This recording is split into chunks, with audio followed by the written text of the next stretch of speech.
Please join me in a word of prayer. Heavenly Father, we pause before we begin this city council meeting to recognize that government is a gift from you to help us organize, help us remain safe, help us continue to be the people you would have us be.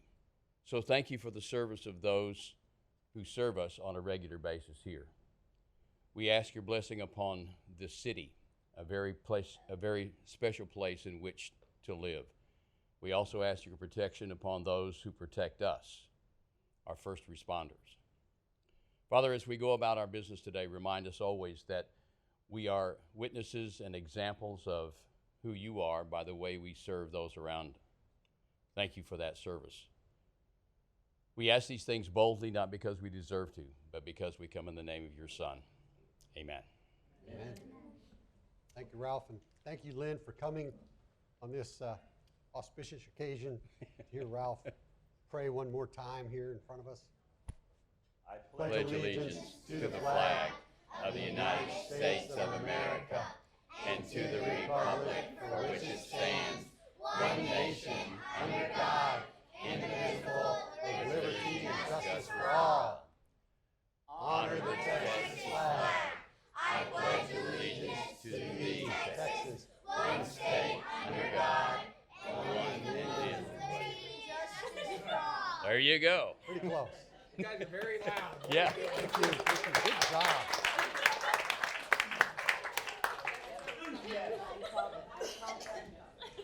Good job, good job. Yeah, y'all might as well not even sit down because we're going to get right into item 4 on our agenda. Consider a proclamation declaring April 5th, 2022 as Wedgwood Elementary School Day in the city of Friendswood, Texas. Now, I would like to introduce our second graders. First, our city secretary, Channing Pollitt.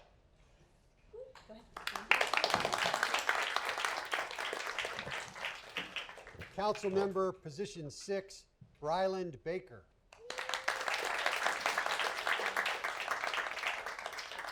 Council member, position 5, Ethan Petro. Council member, position 4, Alice Bradshaw.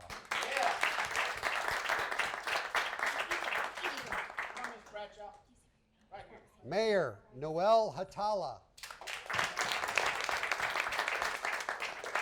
Council member, position 3, Adriana Rodriguez. Council member, position 2, Stephanie Trevino. Council member, position 1, Christian Lang. City attorney, Austin Churchwell. City manager, Larkin Coombs. And I noticed are there 5 teachers? Are these kids from just 5 classes? Or because I noticed there's 5 teachers. Let me introduce you all. Miss Avery Long. Could you stand up? Stand up. Mrs. Brittany Averitt. Ms. Carly Anderson. Mrs. Christina Edwards. And Miss Kathleen Tavera. She's a All right, well, I'm going to turn it over to you, Madam Mayor. Or maybe the city manager. Do you have the first word? Okay. Fix your mic. I like to think the mayor says something first, but it's probably the city manager. Yeah.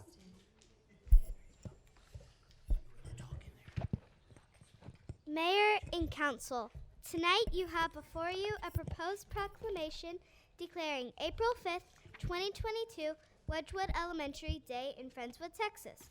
As you know, Wedgwood Elementary is part of the Friendswood Independent School District and is an exemplary campus and a source of pride for our community.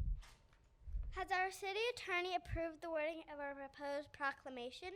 I have drafted the wording of the proposed proclamation, and it is in line with the vision statement of the city of Friendswood. Will our city secretary please read the city's vision statement for the record?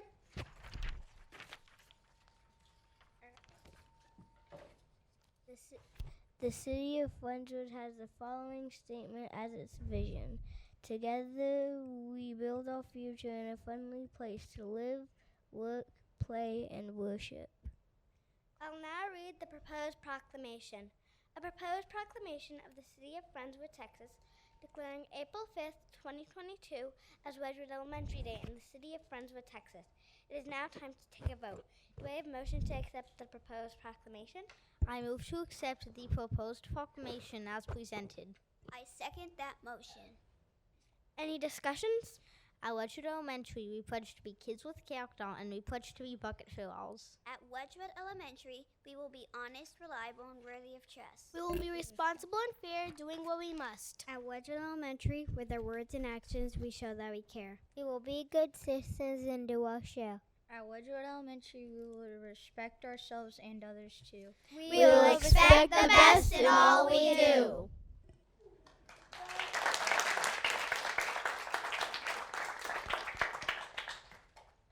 Will our city secretary please read the motion on the table?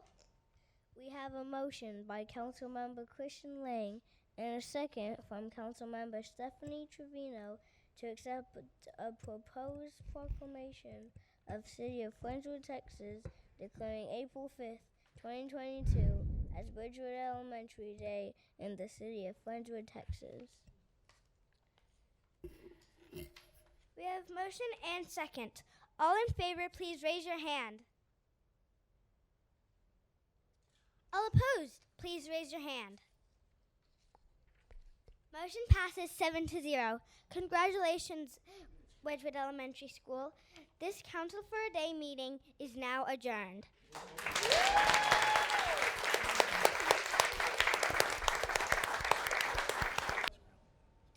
Okay, item 5, council comments and reports. Councilmember Rocky.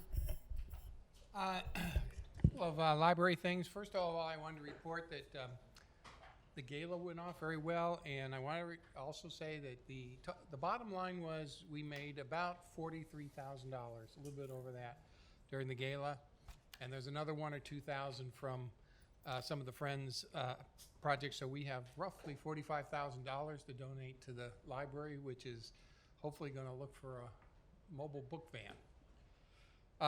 The library, this is National Library Week, and the library has all of its programs and technology and ebooks and all that. There's also a program Wednesday night on the backyard birding. And I just wanted to say how sensational the new path in Stevenson Park is. Councilmember Branson.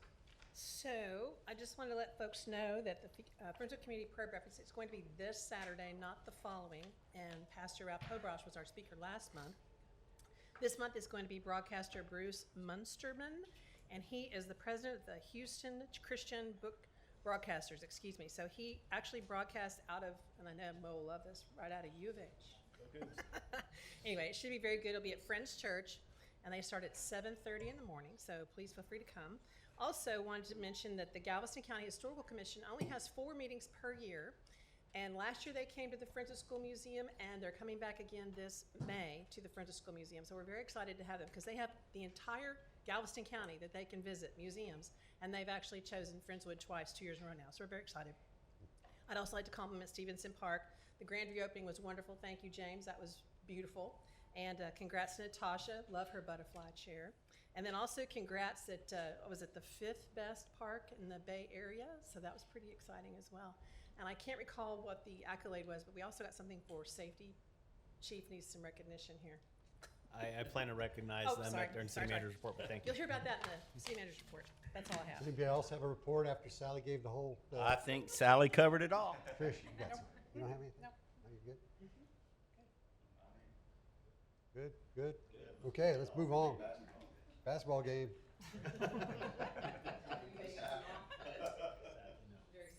Item 6, public comment. In order to comply with the provisions of the Texas Open Meetings Act, City Council may not deliberate any item not listed on the agenda. As such, the City Council will listen to public comment and may 1, refer the item to city management for further action, or 2, direct staff for the placement of said item on a future agenda. During public comment, the public shall refrain from any outbursts or interjections, including but not limited to applause, disparaging noises, and remarks. Furthermore, any personnel complaints against the city employee, aside from the city manager, city attorney, or municipal judge, shall not be discussed and shall be referred to city management. Each speaker shall give his or her name. For record-keeping purposes, the rules allow each person 3 minutes to present information. Time clock will flash a yellow light, and there are 30 seconds remaining on the allotted. I don't have this memorized like the second graders.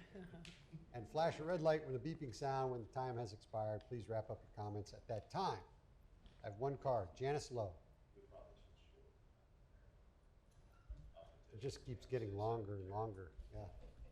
What he reads or Janice? What he reads. Oh. I haven't spoken yet. Council, I want to remind you just of your rules of procedure about political advertising. We don't allow political advertising at your meetings, so any conversation about political advertising will have to cease. There won't be any tonight either, and correct me if I wave off into some arena that would be incorrect. I have Ms. Letty passing out what would be my comments in writing, because in 3 minutes you can't have a great conversation, nor I know that you can't have dialogue. But I do express some concern for the lack of information about the ballot that is being mailed this week to voters, as well as early voting starting in a couple of weeks. That I could not find or hear any information about the charter amendments, and so I took it upon myself to print the new charter, the existing charter, from the website, to pull the report from the commission, the Charter Review Commission, as well as what minutes are available as of today. There are not any more than I've already been able to peruse, and to put all of those things together to come to a series of questions that need to be answered by myself in regards to why these amendments were proposed at this time or any time. And specifically, the topics would be the certificates of obligation for non-voter debt. I would understand from Mo that there's been the public hearings about it. Sorry I missed them. You know, we all get busy in our lives. But the particular ones that I'm, I guess you could say, upset about is to bring certificates of obligation and purchasing land in Missouri County back onto the citizens' ballot to vote. We've been there, done that twice in a lawsuit that proved what the charter said. And I would hope that we would have left that to rest, but evidently not. So if I haven't stepped on any toes yet, thank you. Very close. Very close.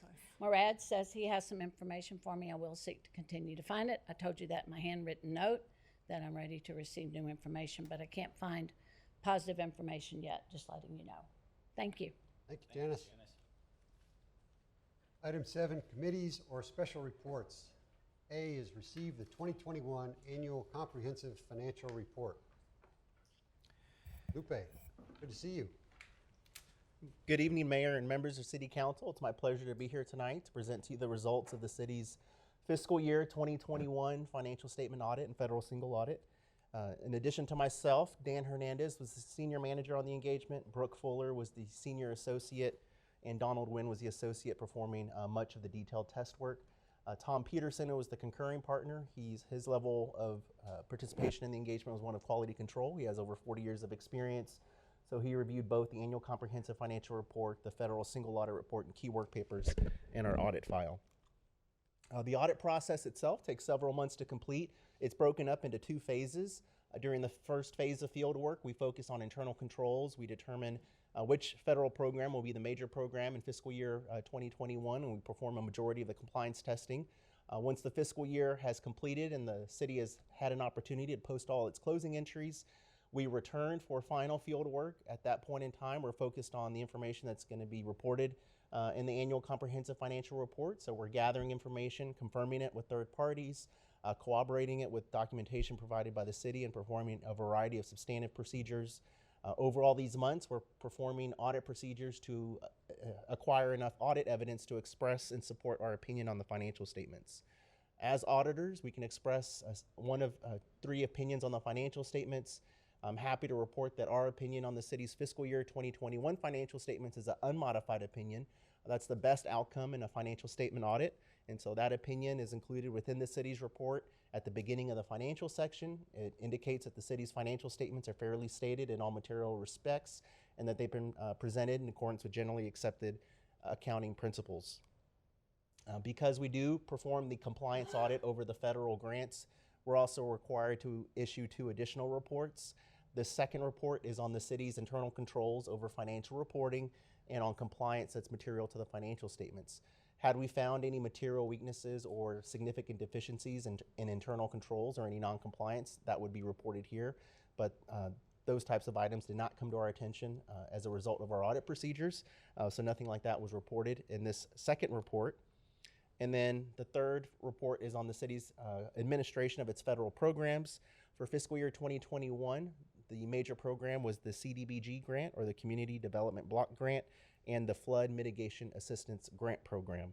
Our testing of both of these federal programs did not identify any question cost or any non-compliance, nor any deficiencies or internal control deficiencies. So good news here as well. Within 30 days of this report being issued, we'll submit the results to a federal audit clearinghouse, and that's how the federal agencies will become aware of how the city performed in both of these audits. Looking at some of the numbers in the financial statements, the statement of net position is the city's balance sheet on an accrual basis of accounting, so very similar to what's used in the private sector. Total assets and deferred outflows of resource of the city as of the end of the fiscal year totaled $268.7 million. Of that balance, that's primarily comprised of the city's cash and investments of $84.6 million. And then you have capital assets net of depreciation, your land, buildings, vehicles, and equipment, and construction in progress of $171.3 million. Your liabilities and deferred inflows of resources were $140.5 million. Of that balance, that's primarily comprised of your general obligation and revenue bonds payable of $103.6 million.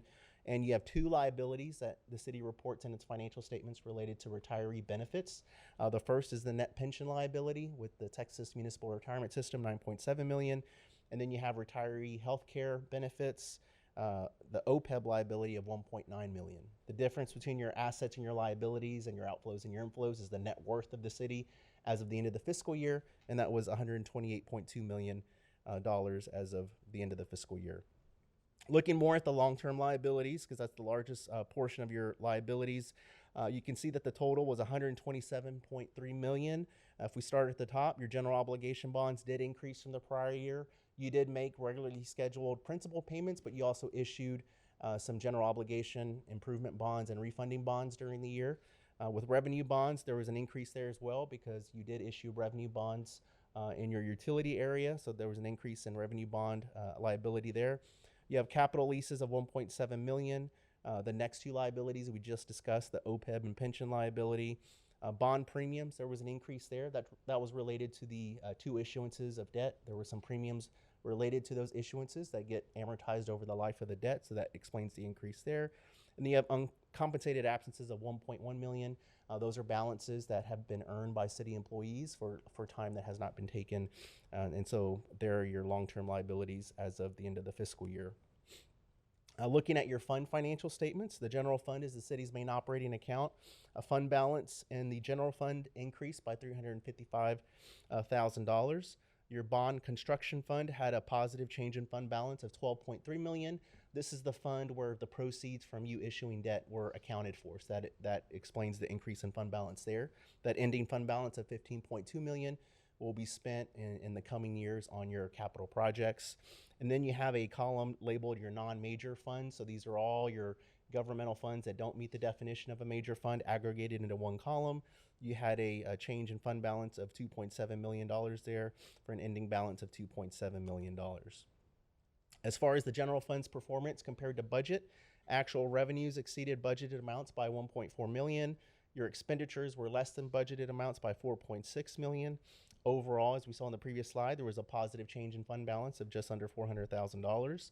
Your fund balance breaks down into a few different categories. You have non-spendable fund balance, which is either inventories or prepaid items. You have restricted fund balance, where there's an external restriction to the city as how that portion can be spent. You have assigned fund balance, which is earmarked by the city for particular purposes. And then if it doesn't fall into any one of those categories. It falls down to the category of unassigned fund balance, or fund balance that's available for spending on any lawful purpose.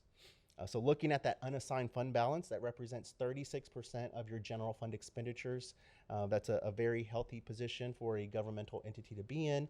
And frankly, this fund balance is your working capital. It's not a savings account. This is how you pay your employees and pay vendors for goods and services provided. And you have to be prepared for the unexpected, such as weather events, natural disasters, pandemics. And so you can see there at the bottom that the city's policy is to have 90 days of reserve in the general fund, and that was $7.3 million. So part of that $12 million as is that 90-day reserve of $7.3 million. So you're well within your city policy. Your water and sewer fund ended the year with $45.6 million in net position. The bulk of that is going to be capital assets, so it's not in spendable form, but you did have a positive change in net position of $2.7 million in your water and sewer fund. There was a rate increase during fiscal year 2021, so that did result in additional revenues during the fiscal year. The water and sewer fund also has a reserve requirement of 90 days, and that's $2.4 million. So in that unrestricted portion of net position, that 9.9, almost 10 million, is the city's 90-day reserve requirement of 2.4 million. So you're well within the city's policy of having that reserve in your water and sewer fund. As part of the audit, we do review the city's accounting policies, and during fiscal year 2021, the city did have to implement a relatively minor pronouncement related to the name of the report. It changed. It used to be the Comprehensive Annual Financial Report, or the CAFR. They changed that to the ACFR, or the Annual Comprehensive Financial Report. In fiscal year 2022, there'll be a lease pronouncement that will be implemented, so that's going to will impact the city, and so the financial statements will look a little different in regards to your leasing activities. The financial statements do include estimates. We did review the city's basis for making those estimates and have deemed that they have been made properly in accordance with generally accepted accounting principles. I'm happy to report that we didn't have any difficulties in performing and completing the audit, so I would like to thank the city manager, Ms. Hampton, Ms. Bloskus, and the various departments, because we do ask for a tremendous amount of information. We select samples, test transactions. We have to interview individuals within the city, and anything we asked for was provided in a timely manner. Any questions we had were answered to our satisfaction. Anyone we wanted to interview was made available to us, so we do appreciate the city and its cooperation throughout this process. As far as any adjustments, anything that we identified that needed an adjustment or we brought to management's attention, they reviewed and approved those journal entries. Any disagreements with management? None to report to you in regards to any accounting estimates or any accounting principles. One of the last pieces of audit evidence we obtained is a management representation letter. That letter is provided to us, and it states that the city has given us all the information we've requested, and nothing's been withheld that would materially impact these financial statements. As far as we're aware, the city's not consulting with any of their accountants or auditors on any matters. And then the last bullet on this slide, during the year, the city may ask us questions, we may provide information and guidance, and we want the city to use us as a resource. But at no time do we feel that the way we answer the position we take is a condition as to our retention as the city's auditors. So that completes my presentation over the audit process, the audit results, some financial statement highlights, and the required communications. If there are any questions, I'd be happy to take those questions at this time. Thank you, Lupe. Great job. Katina, Rhonda, your team, awesome. Appreciate you.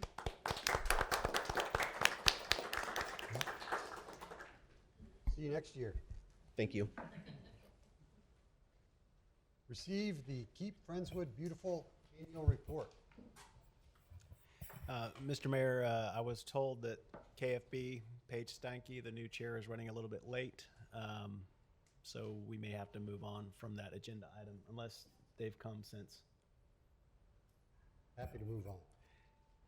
How about the 4th of July Steering Committee annual report? And Ms. Blanchard, the vice chairman of the 4th of July Steering Committee, is not here this evening as well. So right. We can move on.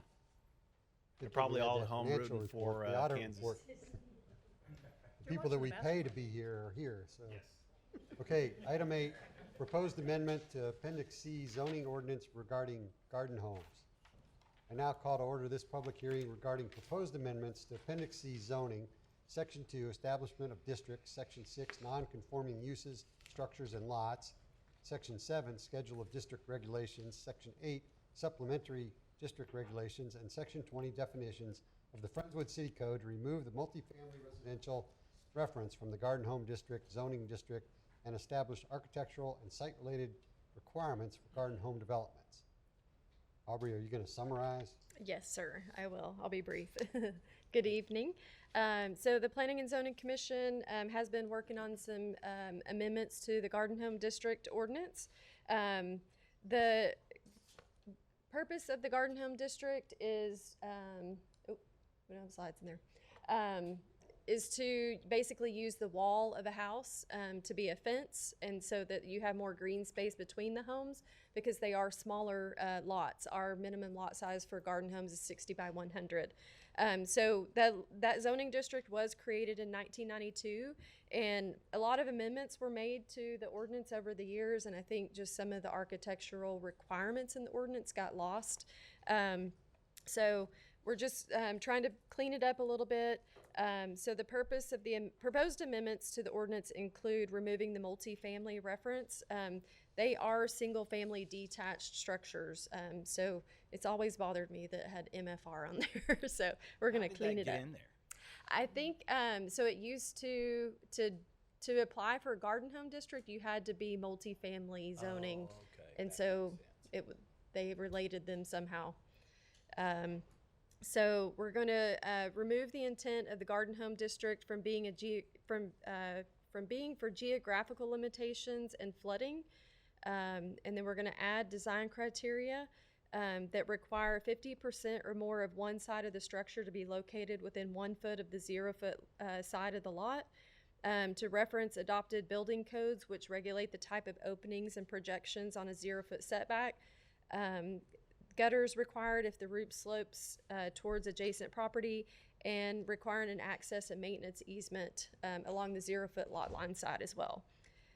We're updating the definition to remove the detachment requirement, and currently there's no undeveloped properties that are zoned garden home district, so this would only apply to anything new that we rezone to garden home district.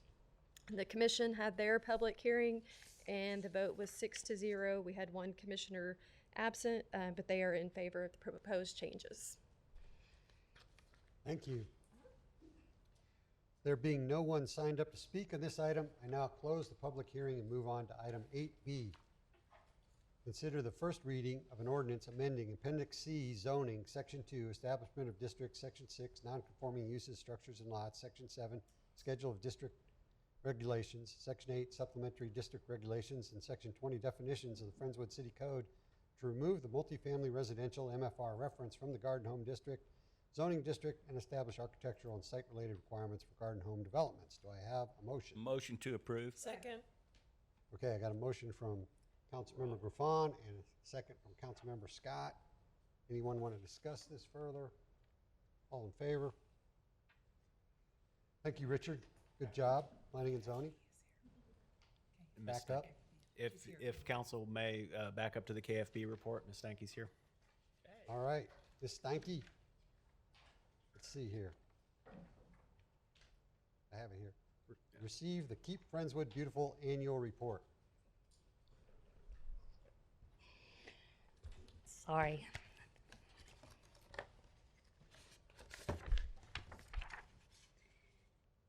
KFB is a group of 20 committee members and numerous volunteers dedicated to enhancing the aesthetic appearance of Friendswood. We try to encourage residents to take an active role in maintaining the beauty and quality of life in our city. Teamwork and dreaming big can achieve amazing things. I'm Patty Steichen, and I'm currently serving as the Keep Friendswood Beautiful chairperson. Our team is subdivided into committees, and we work together to fulfill our mission.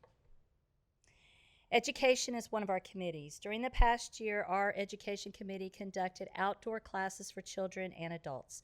The topics included plastics in the ocean, how to properly recycle, pollinator gardening to attract beneficial insects, and fairy gardening. We invited children from our community, homeschool students, and seniors from Village on the Park to these events. We held 4 signature events this year. Spring Sparkle and Fall Hall are events designed to allow residents to bring their green waste and large trash items to Centennial Park. We offer paper shredding, metal recycling, and often electronic recycling. We take donations for our biannual garage sale, with the proceeds benefiting our pollinator garden in Stevenson Park. Between the two events, we collected 183 tons of material and raised $633.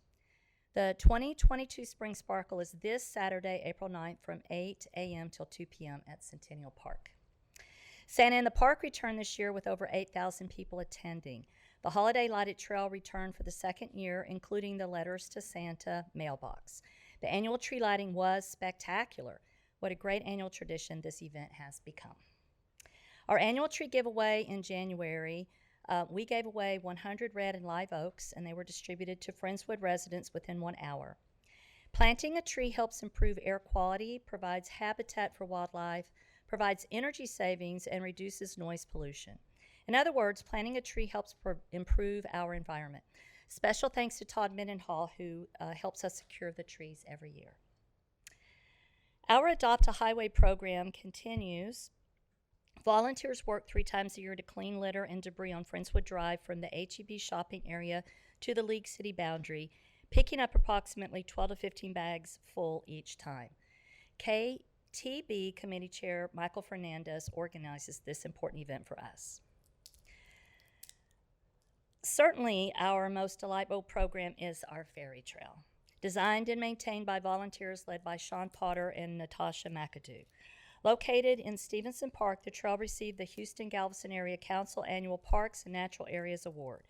Our trail will be in the book, 111 Places for Kids in Houston That You Cannot Miss. This book will be published in the fall. The ferry trail was also featured in the Houston Chronicle when Dee Dee the Dollar Ferry joined our group. Just this month, the ferry trail had over 14,000 views on Google, 8,700 searches, 72 direct requests, and 68 website visits. Special additional characters were present in the park twice this year with their own spring and winter scavenger hunts. Make sure to stop by to see the revamped ferry and troll homes now that Stevenson Park has reopened. We also now have a new ferry bench dedicated to our past chair, Natasha McAdoo, and just today, a new wooden sign with our ferry trail map. The Stevenson Park Pollinator Garden also received the Houston-Galveston Area Council Annual Awards for Natural Areas and Parks. The certified wildlife habitat is maintained by a group of more than 10 volunteers. With over 70 different types of plants growing in the garden, many butterflies, bees, and insects can always be seen. Each planting is arranged with educational markers identifying different natives along with pollinators that each plant serves. Sunflowers grew exceedingly well this last season, allowing volunteers to provide free plants and seeds to our residents. This garden is solely maintained by Beautification Chair Kay Corey and her team of volunteers.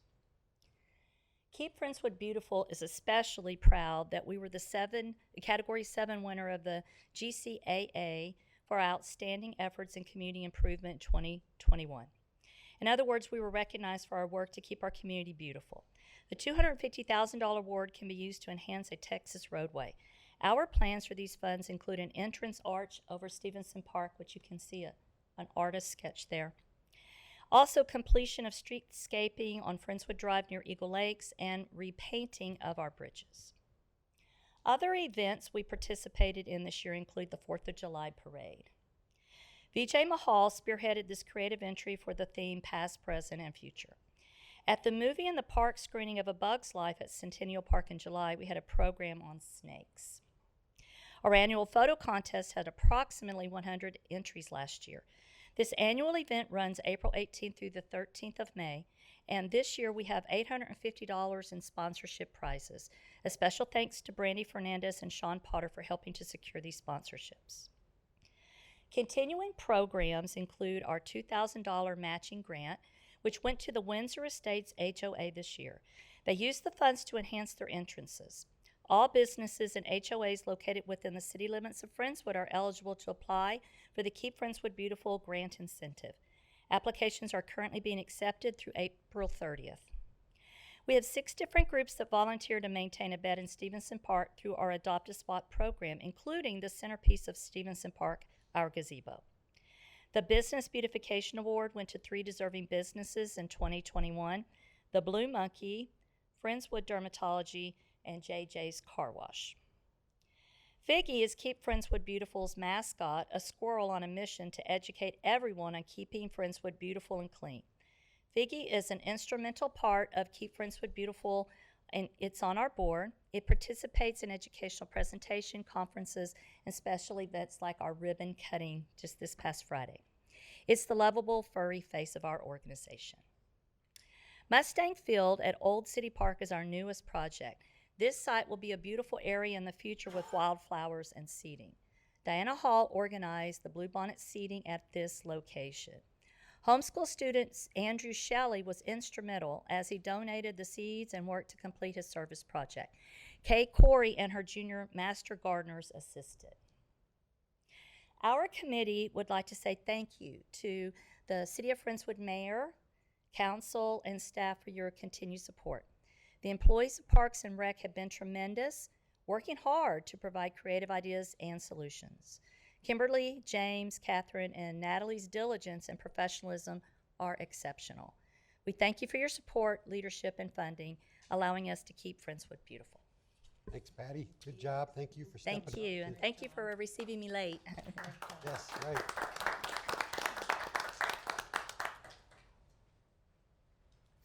Anybody from No, sir. 4th of July? No, sir. The 4th of July is doing a spectacular job, and it'll be a great event on July 4th. Despite their liaison, yeah, Yes. everybody has their cross to bear. Despite their liaison. All right, item 9, city manager's report. Yes, sir, Mr. Mayor. You may recall back in December of 2019, we had a workshop with City Council regarding our police department and extra jobs that police officers work off duty. I want to just give a brief update in regards to that activity. Back in 2019, we raised some concerns regarding liability, whether or not those officers are covered under the city's insurance while working off-duty jobs. They were not, so we require any officers working off-duty jobs to secure their own liability insurance. The City of Friendswood Police Department, namely the police chief, has to sign off on any extra jobs that are worked. They are within the City of Friendswood, but there are certain limitations to those jobs. One, the officer has to be recallable. So if there's an incident while they're out working an extra job in the City of Friendswood, they have to respond to calls for service if we need those officers and those resources. Two, those officers cannot work a job that involves a bar or a sexually oriented business. So we're not going to put our officers in a position that they're potentially at increased risk of liability or risk of injury. The third thing that I want to highlight is there are no taxpayer dollars that are going towards these extra jobs. So any bank or any other entity that hires these off-duty officers to work their business, the banks and them pay them directly. So if y'all have any questions with regard to those type of activities, please let me know or please contact the police department, or namely the police chief. The second item on the agenda has to do with our outstanding administrative services office. For the 19th consecutive year, they have been recognized for excellence. Last month was excellence in financial reporting. This month is budget presentation award. So the Government Finance Officers Association of Texas notified us earlier this month that we will be recognized for the fiscal 21 budget. They review the budget and rated us proficient in a number of categories that are required in order to meet that threshold. We are in the top 10%, if not less, amongst municipalities that receive this designation. So kudos to Katina and her staff for the amazing work that they do. I'm more concerned if we go a year and not receive this award, and she assures me that will not happen. Lastly, it was alluded to earlier this evening, the police department was recognized for a Safe City designation by two publications, SafeWise and NeighborhoodScout.com. 19th in the state of Texas by StateWise. I know that seems a little high for us, but I do want to note for cities of population of 25,000 or more in the state of Texas by SafeWise, we're number 2. So there are cities with smaller populations and more rural settings that have a safer crime rate than us, but for cities above 25,000, we're number 2 in the state of Texas. And then if you compare us in NeighborhoodScout.com, we're ranked 39th amongst cities across the country with a population of 25,000 or more. So kudos to our police department and our peace officers for what they do day in and day out to keep our city safe.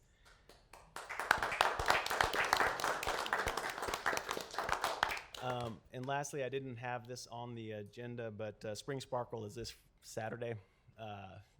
We don't typically need to have a whole lot of advertising. We get a lot of takers for this amazing event, but KFB is hosting Spring Sparkle at Centennial Park from 8 to 2 p.m. this Saturday. That's it. Thanks, Murad. Great job. Moving on, item 10, business item. Consider awarding the fiscal year 2021-2022 asphalt street maintenance contract to PaveCon Limited Company. Do I have a motion? Motion to approve. Councilmember Hanks and Councilmember Rocky. Any discussion? Just want Hill to tell us what streets we're doing? We're not doing Windsong. That's correct. Put that off. We had that. It is a top priority, but Winding Way would have wiped out the whole Windsong. Windsong. Yeah, Windsong would have wiped out the entire project here. So. We are doing four streets. As you may expect, inflationary impacts to asphalt are very much at play in this particular situation. So the city's doing Sedora, Cowards Creek, Murphy, and Garden. Yeah. No comment. Okay, any discussion, anybody? All in favor? 7. Item 11, proposed resolutions and ordinances. A, consider the first reading of an ordinance amending Chapter 30, Fire Protection and Prevention, Article 4, Fireworks, Section 30 to 139, Definitions, Section 30-140, General Provisions, Section 30-141, Exceptions, Section 30-142, Public Displays, Exempted, Section 30-143, Illegal Fireworks, Declared Nuisance, Seizure, and Destruction, Section 30-144, Penalty for violation of this article, and Section 30-145, Permitted Transportation Identification of the Friendswood City Code to regulate fireworks in accordance with state law, to generally prohibit fireworks from being ignited on property within the city, and to prohibit public displays by persons other than a governmental entity during certain times of the year. Motion to approve. I'll second. Got a motion from Trish and a second from Robert. Thank you both for serving on the subcommittee along with Councilmember Rocky to come to some agreement. Karen had a big hand in this, I'm sure, making it all. And Murad, are you? No, I'm not. Well, you're gesturing no, like, no. what about me? Yeah, what about me? You're in the middle of everything, so. No, you want Brian just. Brian's got a few slides to highlight the changes, but we did address all of council's concerns from the last meeting. All right, go ahead, Brian. All right. And this is not from the original, what the approved ordinance is, but it's from the proposal from last time, just going forward from that proposal to today. So this is what was proposed last time and focusing on the changes from that and kind of rewording everything, kind of almost going back to what it was before, but the number one, having the sale and the use all in one, and then using number two. One thing is kind of jumping back to the end. We are changing to come in accordance with state law to do away with doing any enforcement or sale enforcement within 5,000 feet of the city limits. So to kind of counteract any issues we have with property owners that may partially live in the city and in the county on the edge of town. And we have some of those that the line actually goes through their yards. That's what 2 is there for. Is to kind of counteract that issue that we have occasionally. And then 3 is the one that the issue or the part as far as having any kind of public gathering or not. Any questions about the changes in those? Nope. No. The defense proposed changes from last time and this time. Kind of cleaned it up and really just focused on the required state law part, which was in the vehicles, and then clarifying that a little further. Just to highlight for council's benefit, you can have fireworks that you purchase outside the city in your vehicle, but much like alcohol, if it's an open container, it can't be within the passenger area of the vehicle. You can put it in your trunk. If it's unopened, you can have it anywhere in your vehicle that you would like. Brian, I appreciate that. Mm-hmm. No further discussion? Okay. Whoops, I went the wrong way. And then as far as the aiding minors to purchase, that section was removed altogether. So it's not in this proposal that you see today. And then just an addition, right now, typically the only major displays that we have here in town are the 4th of July, and we also have a minor one that was for the Center in the Park as well.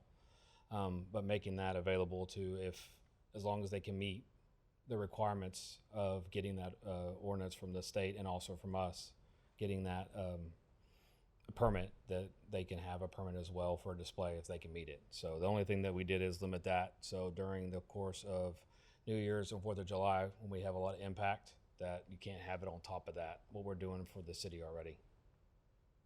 And if y'all don't understand what that means, we redefined, or we didn't redefine, but we clearly defined the differences between pyrotechnic fireworks 1.4 and 1.3 that you would 1.4 if you would purchase it on a side road. And you can still get a permit. If I wanted to have a fireworks display at my daughter's wedding at my home, I can call Brian Mansfield at the fire marshal's office and have him come out. He can look at the footprint. He can tell you how high a pyrotechnic show you want to have.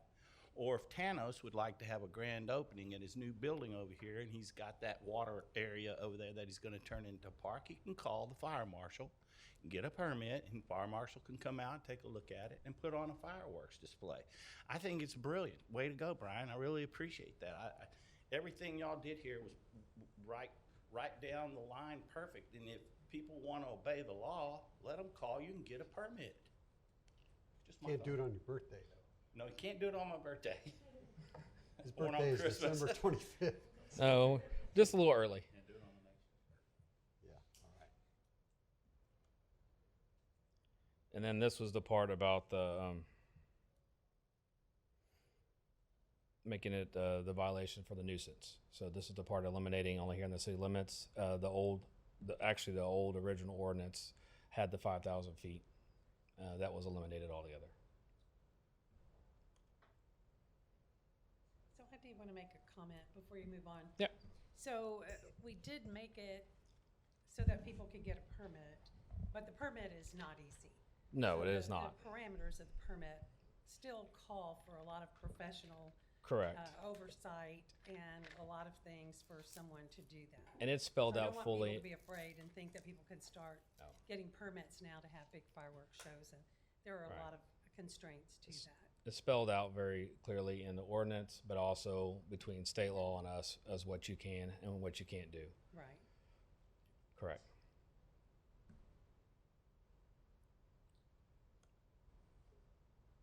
And then this is just some clarification and cleaning up of the language for disposal of the fireworks after they've been confiscated if they're illegal.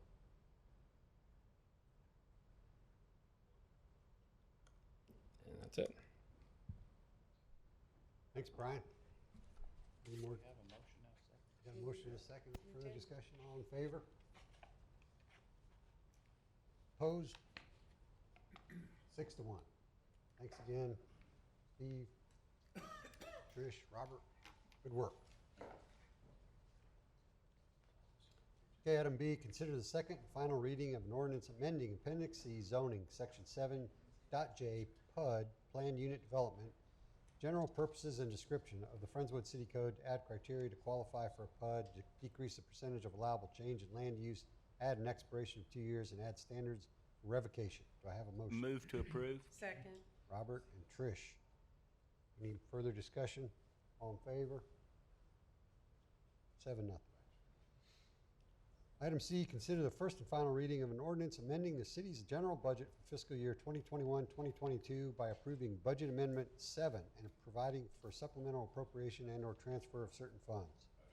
Second. Councilmember Scott, Councilmember Branson, all in favor? 7-0. Consent agenda. Make a motion to approve the consent agenda. Councilmember Scott, Councilmember Aaronworth, all in favor? Okay, we will now recess into and convene in an executive session pursuant to Section 551.074 Personnel Matters of the Texas Government Code to deliberate the annual performance of the city secretary.